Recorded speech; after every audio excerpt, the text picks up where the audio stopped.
Hello, everyone, and welcome back to another episode of Konich-Yeehaw. I'm Natalie. And I'm Jared. And last weekend, we went to an anime convention. Mm-hmm. So we just kind of wanted to talk about it and our experience there, and then also just some, convention things in general. Right, like some pointers, how-tos, things like that. Yeah. So first off, we went to AFest. So that's an annual convention that's in the Dallas area, or in Dallas proper, actually. Yeah. And it's not a new convention either. Mm-mm. I mean, it's early 2000s, I believe. Yeah, I'm not sure the exact date when it started. Yeah, but I've been there a couple times. This is my first time. I went when I was in high school, Yeah. so that was at least 10 years ago. Yeah. Jeez, 10 years ago. Okay. So, just a couple of things about conventions. So, most conventions that you go to, you have to actually pay to be there. So, you have to get a badge and things like that so that you can go to the different panels, go shopping, things like that. Mm-hmm. And so, one, really nice trick or tip is that a lot of the times, conventions will have it cheaper if you pre-register. Mm-hmm. So a lot of the times I've noticed that conventions have 3 levels, way ahead, kind of ahead, and just ahead. Mm-hmm. And then there's week before.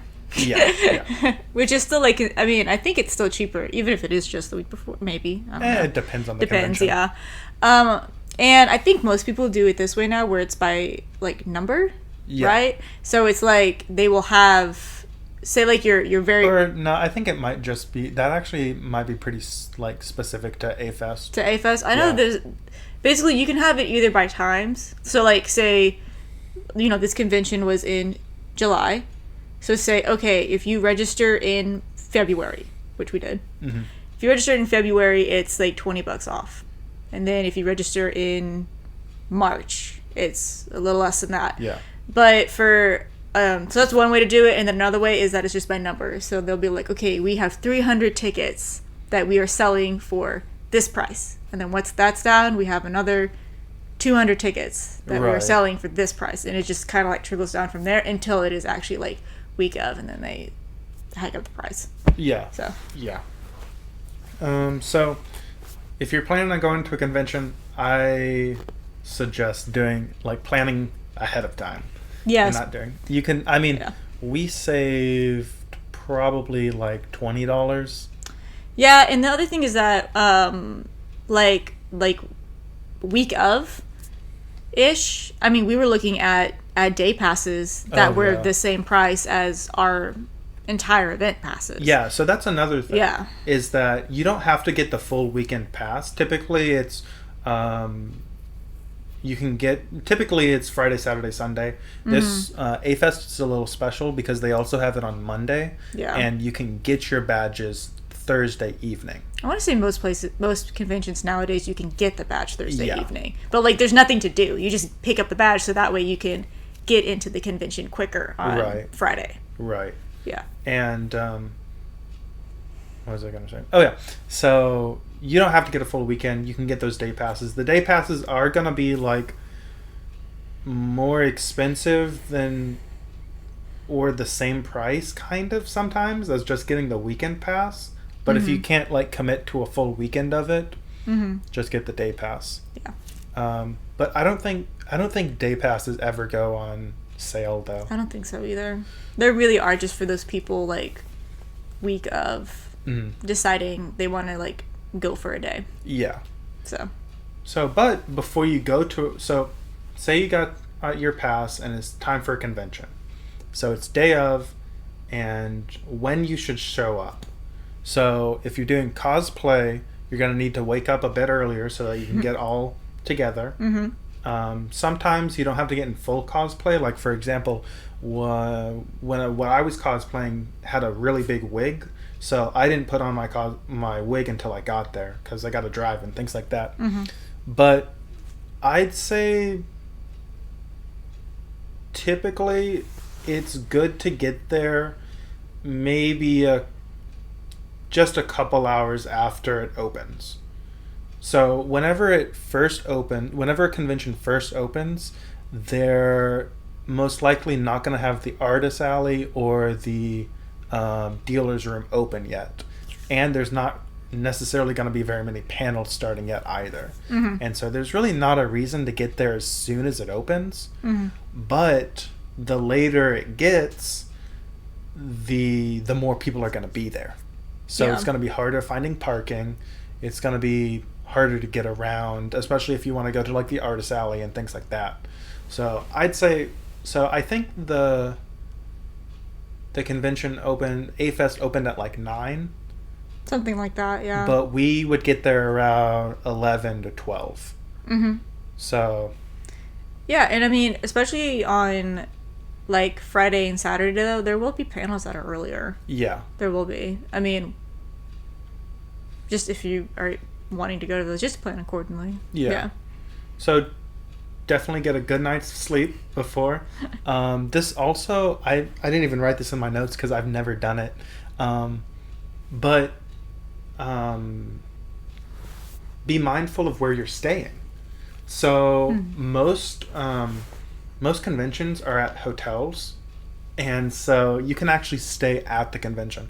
I guess I have stayed at the convention one time, and it was the first time I went to AFest. And so it's a game changer. It really is.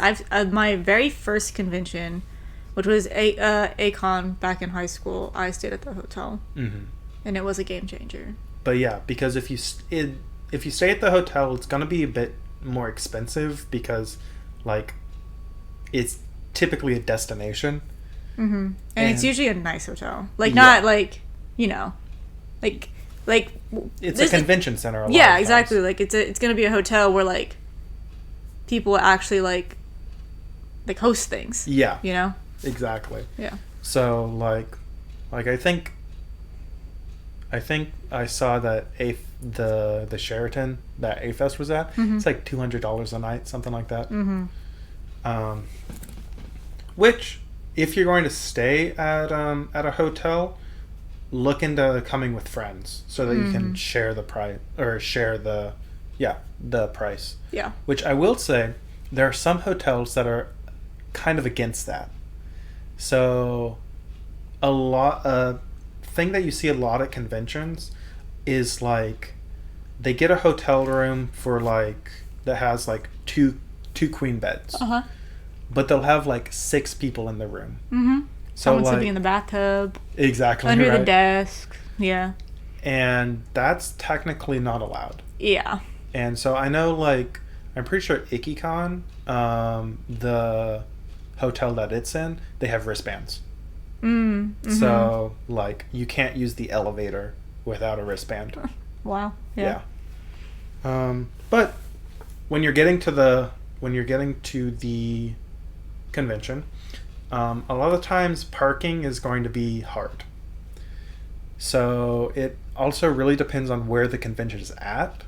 So like, for example, Ikicon has a really big parking lot and a parking garage. So, like, there's no problem, and it's free. So parking is, like, free, which is kind of crazy, actually. Yeah. Because I've been to a few conventions, and it's the only convention I've been to with free parking. Counter, the last convention that we went to before this, at the airport. Oh. Technically, that was free. Oh, yeah, you're right. We went to, oh my god, what was it even called? What was that convention even called? I don't remember. I just know that it was... It's the convention at the airport. Convention at the airport. The picture had an airplane. Yeah, like airplanes in the background. But it was at the DFW airport, International Airport. Like, which is just crazy to me. It's legit in an airport. Yeah. But, okay, regardless, the nice thing about it was that you take the toll in, which you have to pay for that. Yeah. Take the toll in. You get the ticket for the parking, and then they just verify it. Yeah. Like, you tell them, like, hey, this is my parking ticket, can you verify it? And they're like, sure. So, technically, that's free. Yeah. It's free parking. True. Yeah. So, you do just have to figure out what the parking is. A lot of the times, they're in places where... Parking in cities. Yeah. So, you have to pay for parking. Parking garages are around, different things like that. But... parking is an expense that you're going to have to think about on top of like if you're staying there, things like that. Badges. So I know AFest is special with badges because you can actually get them mailed to you if you pre-order far enough ahead. But most badges, you're gonna get there and there's gonna be an enormous line. And you're gonna have to wait in that line for probably about an hour, if not longer. And then you get your badge, they give you a lanyard, and then you're good to go for the convention. Yep. So a lot of like panels and sometimes the dealer's room and artist alley, you have to actually have your badge to go in there. So you should like show it, flash it. Yeah. So just on top of your expenses of like parking and things like that, you're also going to have to think about food. If you're going to be there for a couple hours, typically conventions have some sort of, I mean, there's hotel food. Yeah. It's going to be stuff like hot dogs. Yeah. And pizza slices. And it's going to be expensive. And it's going to be overpriced. So I kind of recommend bringing your own food, pack a sandwich. I'm a big bring your own food. I am a big bring your own food person. I was the person who would make like 4 sandwiches the night before, cut them up so that they could all fit in a Tupperware neatly in my bag, put them in the fridge, and then bring them to the convention. Plus my bag of Cheerios. I need to have my bag of Cheerios at the convention. It's a need. It's a must. And I recommend it to you guys. Bring a bag of Cheerios. Also a game changer. Just saying. I'd be eating my bag of Cheerios, and I had cosplayers who would like walk by me and be like, damn, I wish I had a bag of Cheerios. I'm like, yeah. It's important. So on to like what we actually did while we were there. So after we got our badge, there's actually a survey that they have, an optional survey that we could fill out. And so it was for A&M. Yes, the anime research. Wait, let me look it up. But yeah, there was a survey. So basically what it was that it was just a long survey asking different things about like your fan culture, your gender sexuality, things like that, so that they could study it and see. I'm not super sure exactly what they were doing with it. Probably just statistics, honestly. Yeah, so they're the International Anime Research Team. They study anime and manga fandoms. Their last book was called Transported to Another World, The Psychology of Anime Fans. And it seems like they just kind of are studying, just like the study of any fan culture, the role that fandom like plays in their lives, whether that be positive or negative, but like just how it influences them. Right. Yeah. So when you actually get to the convention, there are a couple of things that you can do.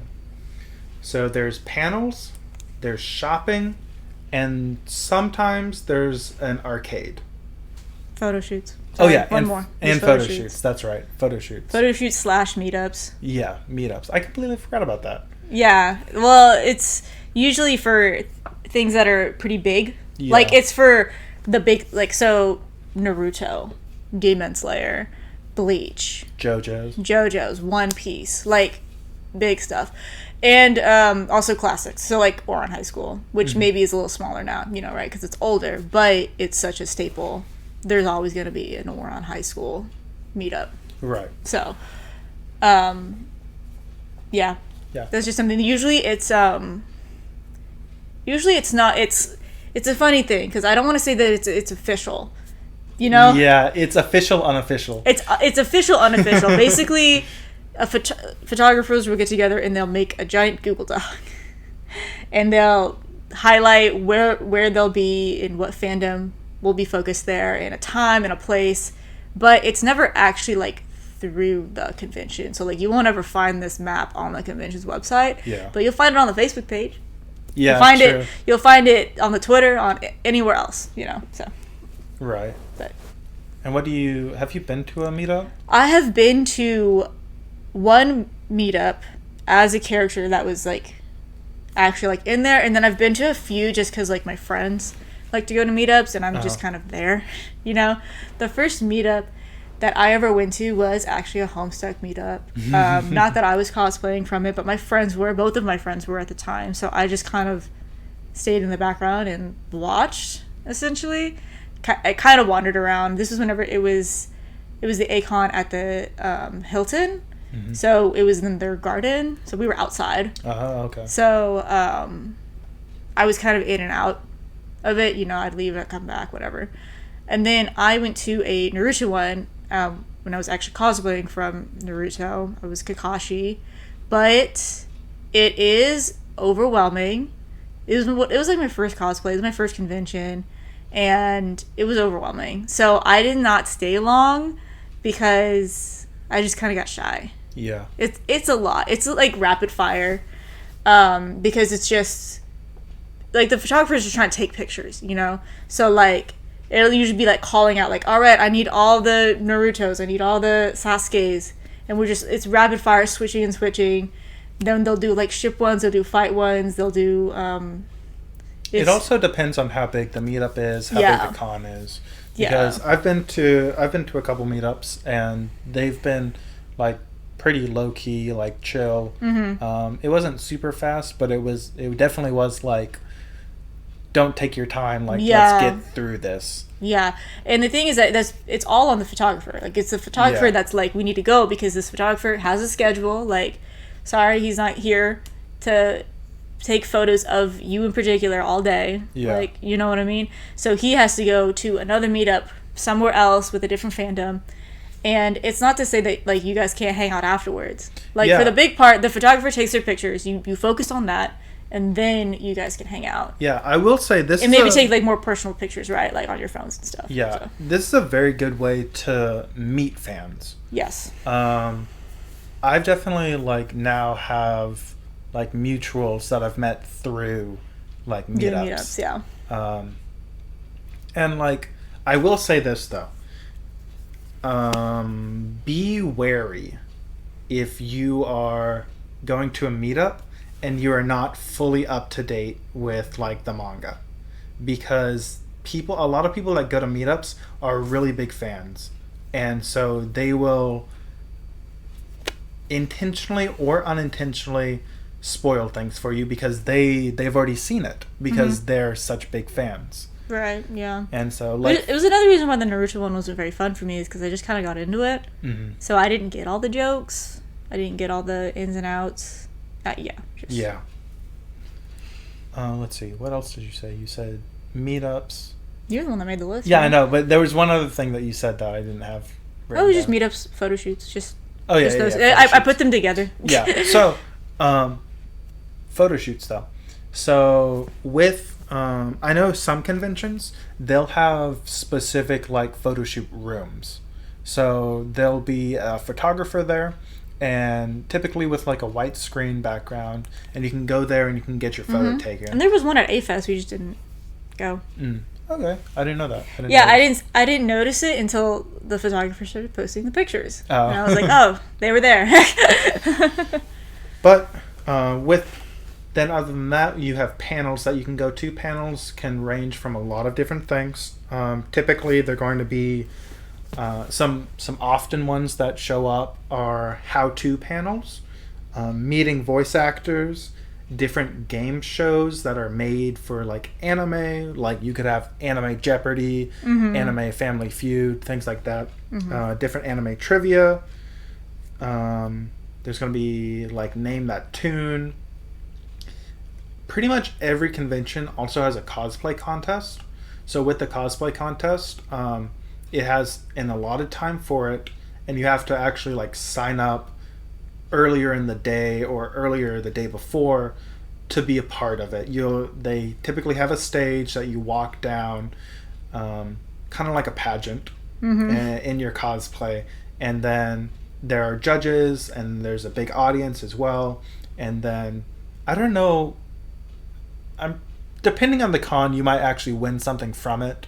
Yeah, I know you get like a trophy. Like you get like something physical, like a trophy or a medal or something like that. But more than that, I'm sure big ones have a prize, like a cash prize. Yeah. Or something like that, but... Some of the ones that we went to, though.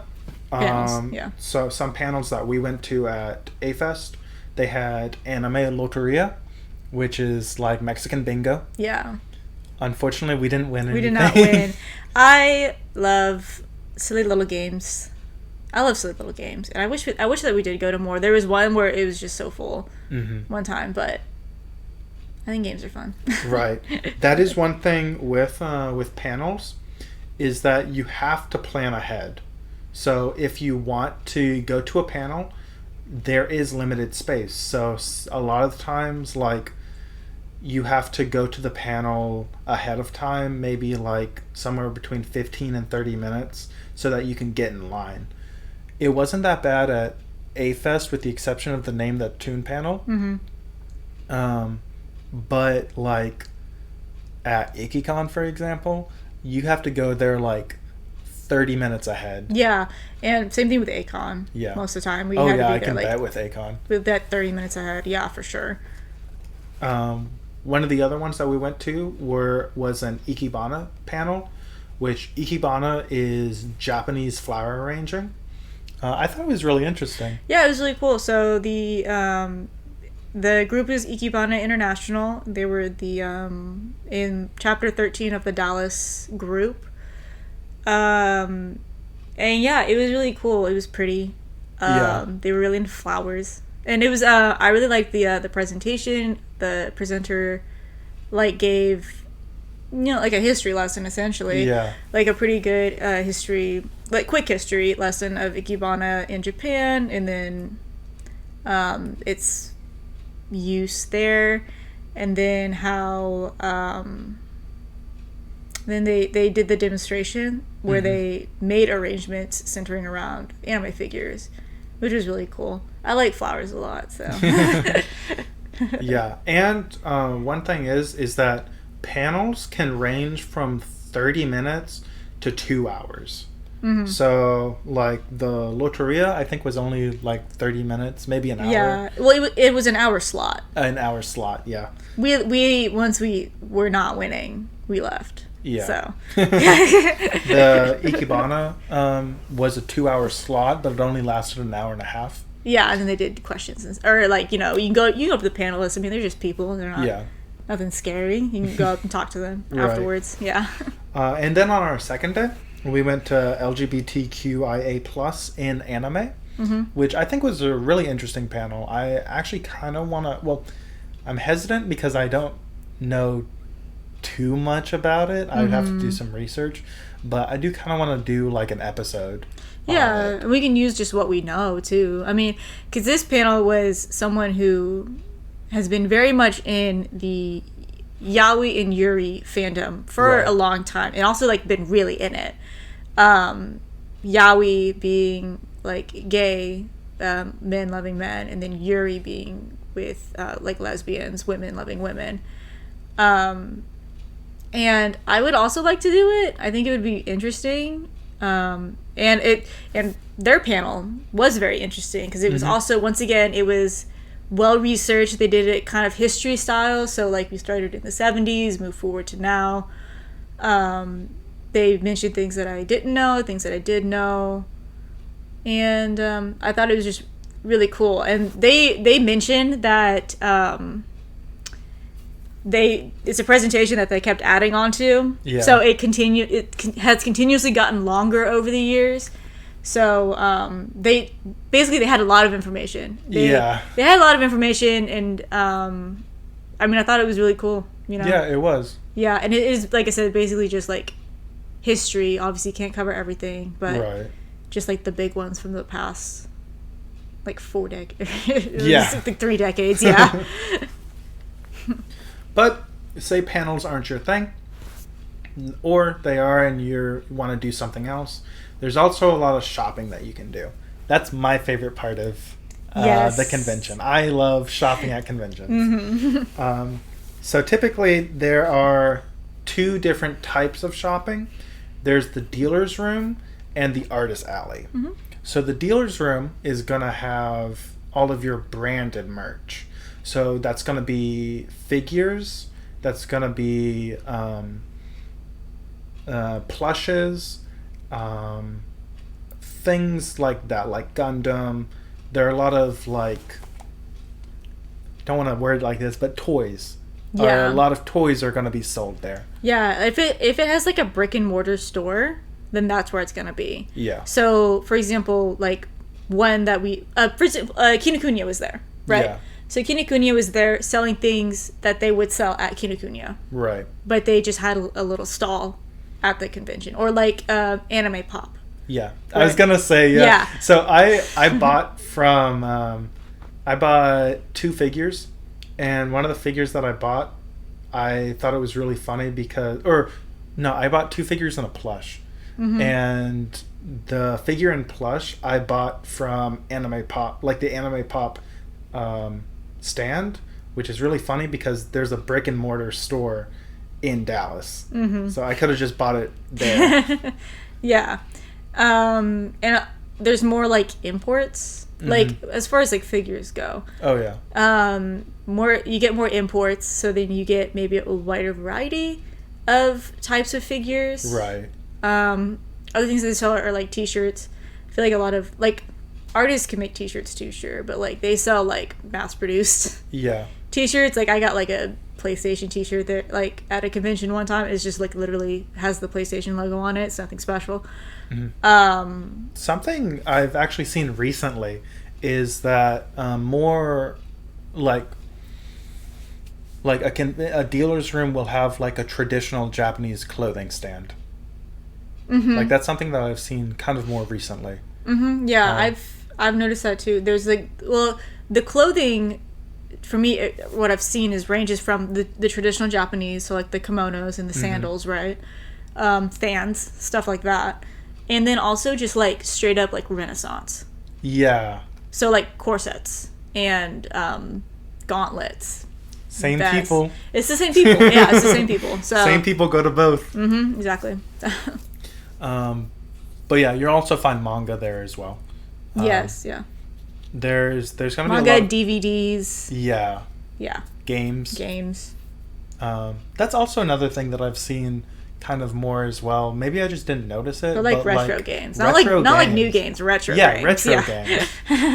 Retro games, retro DVDs, or even just like Japanese importing, like yeah, DVDs that you couldn't find at Walmart. I don't know, like yeah. And then there's also the Artist Alley. So the Artist Alley is going to be handmade things that are completely original and not mass produced. Mm-hmm. So the main thing that you're going to get there are going to be prints. So like things like these that we have on the wall. Yeah, I mean posters, essentially. Art, yeah. like pieces of art. Yeah. Typically fan art, it can be original, but typically fan art, because fan art is what sells. Right. At these conventions, you're going to get your favorite character that looks really nice in somebody's art style. Other things that are sold there, I mean, pins are a big one. I used to go solely for pins, and now I have a lot of pins, and I'm trying to not get any more pins unless it really speaks to me. But and then also stickers. Stickers as well. Is a big one, yeah. Stickers and keychains. I'm like not a huge keychain person. Personally, I think I kind of want to be, but I'm not. You know? Yeah, no, I totally get that. I think keychains is huge because I mean you see acrylic keychains everywhere. Like, They're just it seems like so clunky. They're very clunky. I mean, hello, it goes on your keys. Like, I don't know. And if you are a person who collects keychains, like, it does get obnoxious. Right. You know, like my sister. I'll call them out. Yeah, but no. Since I got a water bottle, I've been trying to get. Whoops. Okay, it's up over here. So I've been trying to get more stickers for it. So I got a couple of them: Animal Crossing, Among Us, Godzilla, Alien.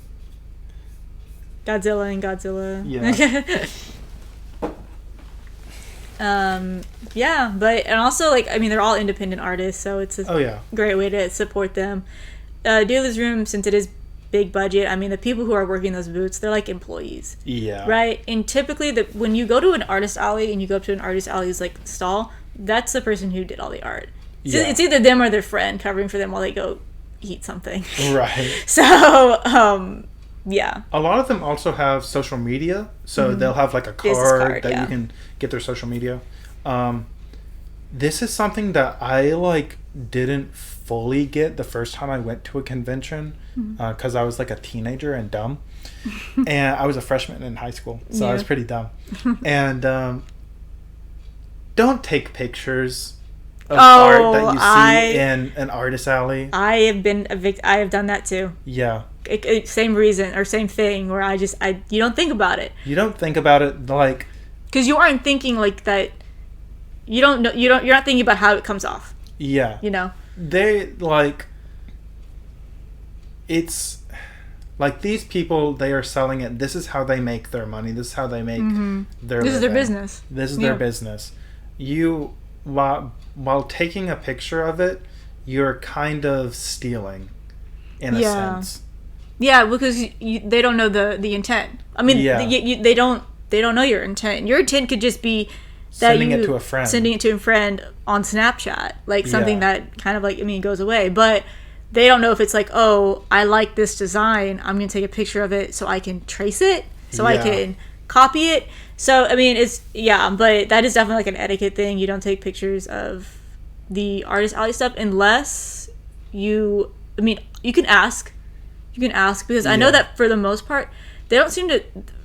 From what I've seen, I mean, once again, don't assume, but from what I've seen, always ask. Yeah, they don't mind if you take a picture of the whole booth. You know what I mean? Like if you back up and like they're in the picture and you're like, this artist is here, they're dope, check them out. Yeah. Like at this convention, but like a single piece of art. Yeah, it's not good. Yeah. You can take a picture of. Well, people do like merch hauls all the time. And I think that's a little different. But that's different. Yeah. That's after you bought it. That's like after you bought it. You paid for it. So. Yeah. And then a lot of conventions also have game rooms. Mm-hmm. So AFest specifically is collaborated with Game Fest. And so it's basically the same thing. Mm-hmm. But a lot of conventions will have like arcades in that they have a lot of like console setups for fighting games, and they also have a bunch of arcade machines. AFest wasn't very big. I don't mind that. It's okay. They had other things. They had other things to do. Yeah. The arcade was something that I was expecting a little more from, but I can't be upset. There was a man playing D&D without... I mean, not D&D. DDR with his shoes off. With his shoes off. No socks. Do not do that. Do not do that. It is my God. Unsanitary. It is nasty. I was appalled. I was appalled. I was like, okay. Yeah. Also, don't hog the machines.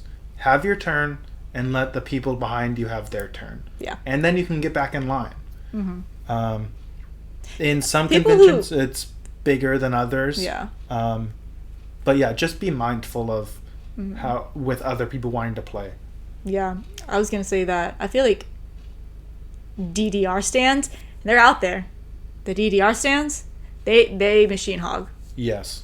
Sorry, DDR stands, if you're out there and you're like, I'm not a machine hog. No, y'all are machine hogs. You freaks out there who practice your dual mat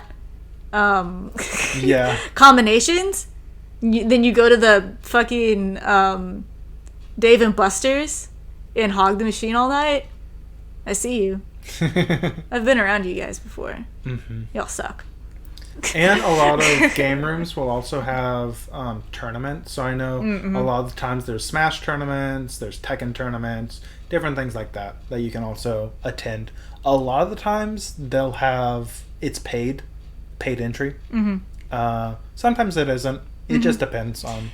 But mostly just have fun, honestly. Mm-hmm. Yeah, so Game Fest, you brought up, is more about board games, more about D&D, which is why I said I was really...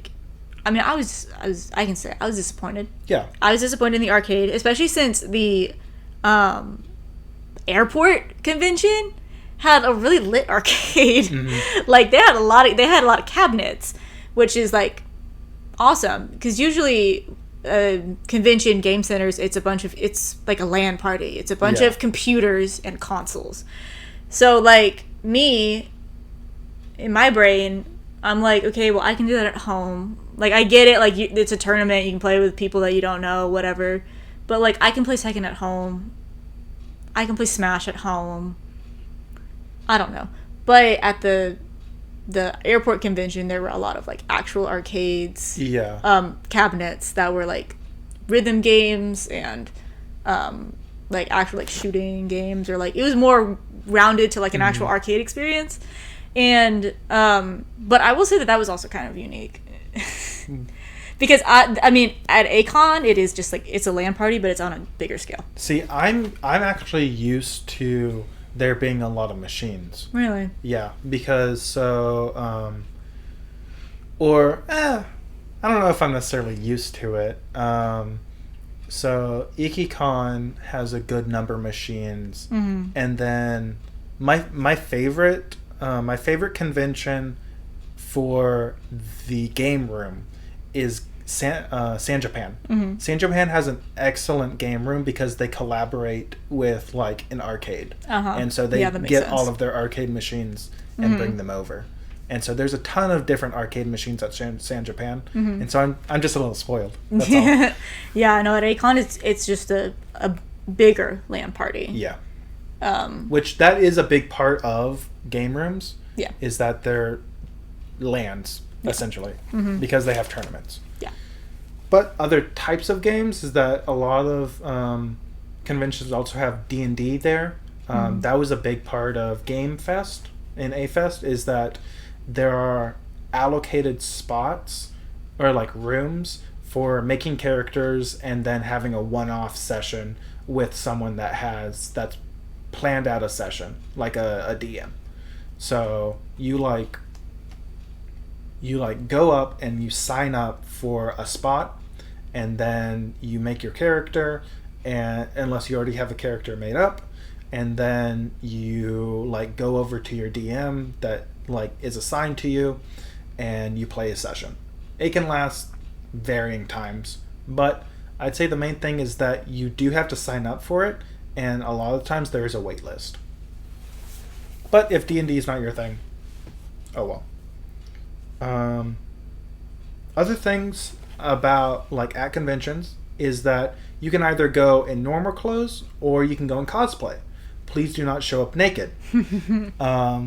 We both are cosplayers, and so we went 2 of the days in cosplay, and our last day was just in normal clothes. Cosplay can be from any anime, video game, original character, anything. Or anything. Literally anything. And I did make a point because it's iffy on whether it's cosplay or not, but fursuits. Yeah, you will see people in fursuits at conventions. Like that is just a guarantee. A lot of times they have meetups. Cosplay can either be homemade or bought. No judgment from us either way. No judgment, man. Amazon was making bank at that convention. Yeah. Because I mean, and this is like no shade. This is like totally personal preference. I like it when my cosplay looks like clothes. Yeah. Like once again, that's a personal thing, and maybe it is because I'm a little older, you know? Right. So like, because when we were their age, we didn't like have, it wasn't super accessible to get all of these. It wasn't as accessible. Yeah. So, but what I'm saying is that there were a lot of people there who were all in the same costume because they all bought it from Amazon. Once again, this is no judgment, but I'm an observation. I saw like 4 or 5 people in the same exact costume because they bought it online. And to me, those costumes don't look like clothes because they come out of a bag. Just the truth. I mean, think about like Halloween costumes that you buy that you wear like once and then you throw it away, right? Right. That's what it kind of looks like to me. And then the other part of that, though, is that a lot of these people who buy costumes like this, I mean, not that they can't be adults, but a lot of them are kids. Yeah. So a lot of them are teenagers. And and I'm sure that they feel fabulous in them, you know, and I'm sure they do, but they never iron them, and it does bother me that all of them are folded like they just came out of a bag. Once again, that is a way to cosplay, and that is totally valid, and it does it does to a degree look nice because it looks complete. You know, all those Genshin cosplayers. Yes, they all look very complete. They all have their hats and their tights and their gloves. Like it's a completed costume, and it's easy, and I get it. You know. Yeah. It's not for me. And I will say, talking about expenses, cosplay's not cheap. No, it's not. I mean, even those bag costumes are not cheap. Yeah, I was gonna say those sometimes can cost you more than making it yourself. Yeah. Yeah, because of the convenience. I mean, and you like in a way know that it's gonna look. I mean, it's gonna look right. Yeah, it's gonna look accurate. It's gonna look accurate. Yeah. Like for example, whenever I cosplayed Kitagawa, right? We saw people there dressed as Kitagawa, and I know that they bought their costume from Amazon because their white button-up shirt didn't look like a real white button-up shirt. You know, like everything is just like kind of like polyester looking, like their tie, like the tie didn't look like a real tie, and then the skirt didn't look like a real skirt. And maybe that sounds crazy to people who like don't know anything about costuming. Yeah. But like when I say that it doesn't look like a real skirt, I just mean like look, it looks like it looks costumey. It looks like the fastest fashion you can imagine, you know? It's not made of materials that you're going to... That are durable. Yeah. And the thing is that those Kitagawa cosplayers, I saw those cosplays on Amazon, sold as a kit. Yeah. Right? So that shirt, skirt, tie combo sold as a kit and was like, this is a Kitagawa cosplay. But what, like, I can't do is that. So I'm going to buy a real button-up shirt that a real person would wear, and a real tie that a real person would wear, and a skirt. The skirt can be iffy because it's a schoolgirl skirt, but like, you know. And that's one thing with cosplay is that it doesn't have to be entirely accurate. No, it doesn't. I was told this one time, and I'll never forget it. People are more likely to second guess their memory than second guess your cosplay. So if something's not entirely right, it's more likely people are going to think that their memory is wrong and that you're right because you're a cosplayer. So it should be right. But if it's a little off but it's close enough, that's fine. Yeah. My main thing about cosplay, it should be comfortable. And it should be accessible for the temperature, for the weather that you're in.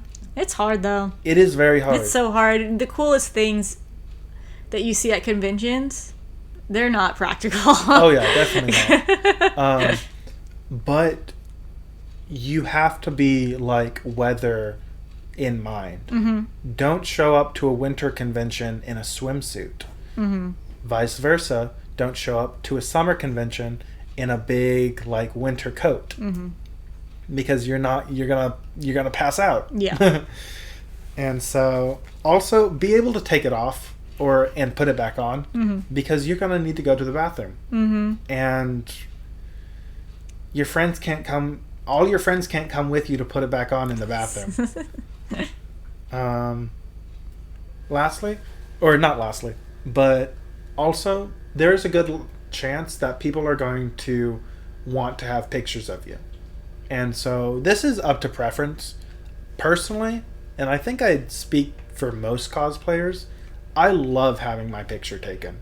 That is like the biggest compliment you can get for your cosplay. And honestly, that's one of the reasons why I do cosplay. Because I love getting my picture taken. Yes. But if you don't want your picture taken, calmly say, sorry, I don't want my picture taken. And if they're a good person, they should be fully understandable with that. This also goes the other way. If you are taking a picture of a cosplayer, be respectful. Like, they're just a person. And so if they don't want you to take their picture, or if you didn't ask to take their picture, don't take their picture. Yeah.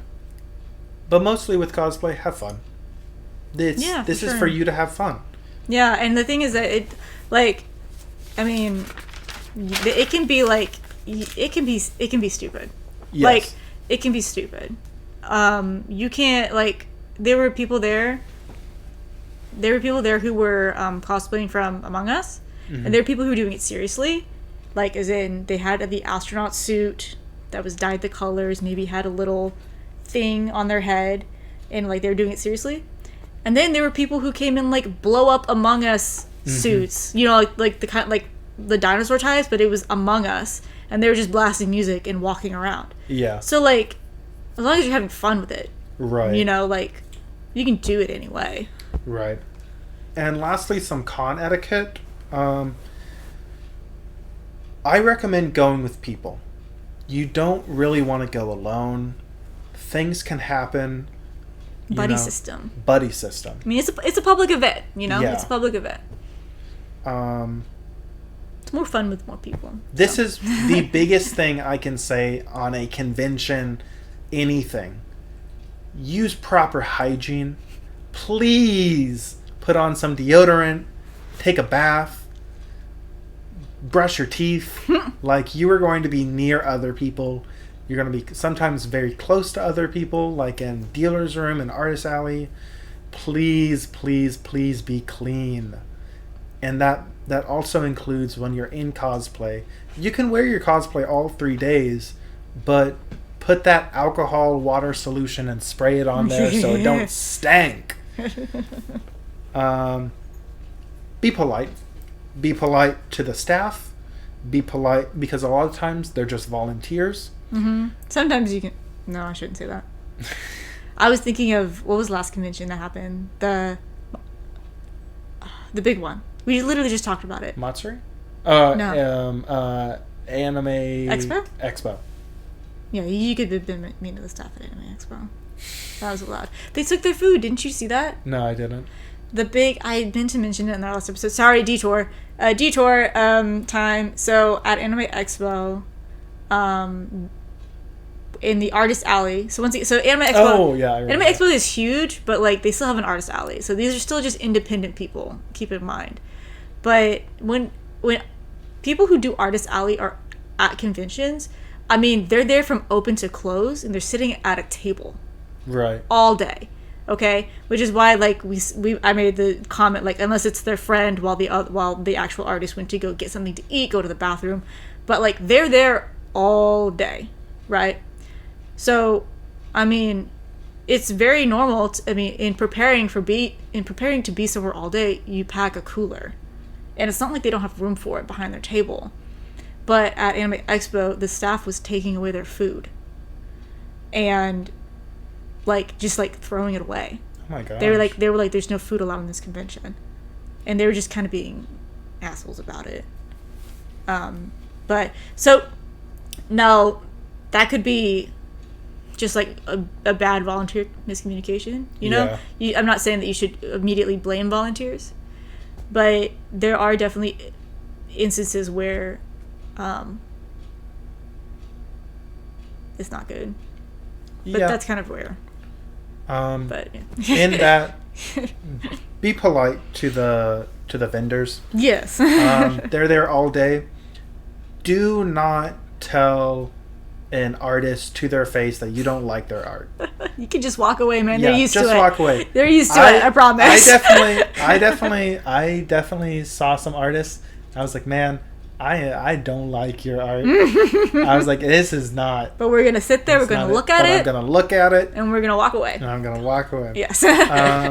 Be polite to the cosplayers. Like I said, ask them if they're fine with you taking their picture. Mm-hmm. Don't be creepy with them. There are a lot of gropers at conventions. It's not as bad as it used to be. Mm-hmm. But there are a lot of creepy people at conventions, and you need to be able to avoid them, and don't be that creep. And lastly, be polite to your panelists. So they are there for you. They're there for you to present whatever they're presenting. This is one of my biggest pet peeves. Do not try to talk over your panelist. Mm-hmm. Like, there was one panel that I went to, that there was one guy that he had to interject in everything, and the panelists said, "You need to be quiet because whatever we're saying is 100% funnier than whatever you think you're gonna say." Mm-hmm. And that is so true for so many panels. Is that like, it's not about you. It's about the panelists. Yeah. And I will say the skill level of panelists vary. Yeah. Because you can have panelists that are like literally like in the industry, voice actors, producers, animators, whatever, but they're in the industry and they're more used to, they know how to control a crowd better. Yeah. You know, but then say for example, I mean, we went to the LGBTQ and she was still very well spoken, but she was just a person. Yeah. She was just a person. She had a person job, and this was her like side thing that she was passionate about. Right. So like I guess I'm just saying, like, for people who aren't that great at running panels, it is overwhelming whenever you have those people in the crowd and you're trying to keep it together, you know? And a lot of the times those people don't know what to, like, the panelists don't know what to do, you know? Like, they wouldn't talk back. Yeah. Because they don't want to be rude. But, I mean, you know. Yeah. That's all. Don't be that person that makes the panelists stop what they're doing to deal with you. Stay hydrated, stay full, and lastly, above all else, make sure to have fun. Yes. It's an anime convention. It's supposed to be fun. And that's it for today. No, it's not. What are you talking about? Okay, so there are two things that I want to say that I think we should bring up. Okay. So the first one is we did not say what our favorite cosplay was at this convention. Okay, you're right. We had the same favorite cosplay. Oh, no, we didn't. We had the same top two. We had the same top two. So I noticed this person whenever we were going to pick up badges, and I was still in my not fully in convention mode. So I was too quiet for them to hear me, but it was the Golden Woman from the Jibaro short. I'm gonna have to explain all of this. So basically, the anthology on Netflix, Love, Death, and Robots, right? Their volume 3 last episode was called Jibaro, and it was the story of a golden woman who like falls in love with this man, with this knight, and like whatever. There's a story there. And she cosplayed the Golden Woman from that short. And I was in such awe. I was like, oh my god. Like, I can't believe someone cosplayed from Love, Death, and Robots. Like, something that I love very much. So the first time I saw them, they didn't hear me whenever. All I said was, excuse me. I mean, I didn't get much out. But they didn't hear me. And I was like, okay, it's fine. I'm gonna find them. And then all day I didn't find them. And then the next day, it was the next day, right? Yeah, the next day, I found them like right away, because we actually both showed up at the convention at the same time. Like we were like walking through the door together, and I thought that it was a really cool cosplay. She had like jewels all over, and yeah. And then the other one that we didn't even see it like in person is the thing. I just saw it online on social media, but it was a Demon Slayer group, which already sounds very basic, I know. But it was a group of like maybe 5 friends cosplaying from Demon Slayer, but then they had on like, what do you even call that? Like that type of like you know, like when you're wearing a car. Yeah. like with the suspenders, whatever. They had that, but it was the train. It was the Mugen train. They were cosplaying the train itself all together. And then when they lined up, they made the train and they were walking around like that, and it was really cool. And it was pretty cute. Pretty creative, like a creative spin on like, I mean, they're, you know, like half of the people there were cosplaying from Demon Slayer. So like it was a cute little like spin on like their group in particular, was to add the train to it, but that was cool. And then actually, so I meant to interject this earlier, and it was about the type of things you can do at a convention, because something that is actually really common at a convention is a dance of some sort. Oh yeah, a late night dance. So usually the first day it's a masquerade, I would say. Yeah. It's pretty common for it to be a masquerade, which is a formal dance. And then the other nights? No, it'll be the Saturday night. The Saturday. So Friday night is usually like the formal dance, and then Saturday night is the rave, which is the party dance, the club dance, right? So the thing is that we're still in a pandemic. Masks were still required at this convention. So to me, it makes perfect sense that there wasn't a rave. But people were upset about that. Like, that there wasn't a dance. Like, there were a lot of comments like, is there a dance? Is there a dance? When's the rave? Where's the rave? But what they did instead was do karaoke nights, which I think is a pretty good replacement for what it is. I mean, you're gathering a bunch of people to have fun, right? Like, karaoke is also typically at conventions as well. Yeah, the karaoke can definitely be at conventions as well. But that's what they did instead. So no dance, because masks are required. Raves get sweaty.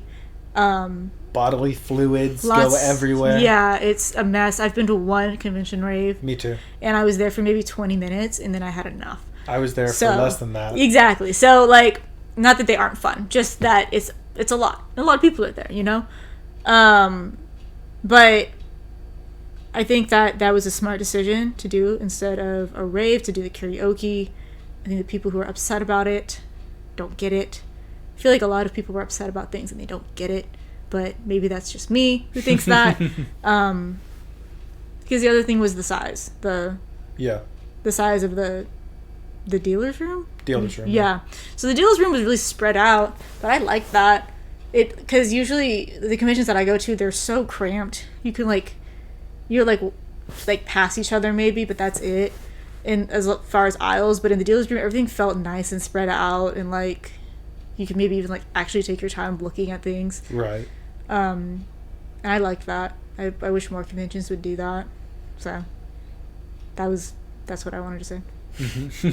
That is one thing about like dealer's room and artist alley, is that there's this medium of like, don't go by too fast because you'll miss something, but like, don't just stay there in front of the artist or the dealer, because other people are trying to see as well. Mm-hmm. And I know, like, I'm like iffy on this, but there are people that are like have full conversations with like a dealer or like an artist, and it's like, okay, I'm trying to see what's there. Yeah. And most of the time the artist can see that too, though. Yeah. And they'll try to move it along. I noticed that with one artist in particular, that somebody was trying to have a conversation with them, and whenever they saw me like trying to peer over them, they were like motion them to be more next to the table than like in front of it, you know, kind of thing. But yeah. Well, I think that now that's actually it. That's all I wanted to say. So thank you guys so much for tuning in to this episode of Konich-Yeehaw here on the Last Choice Network. I am Natalie. And I'm Jared. And thank you guys so much for listening. Yeehaw. Yeehaw.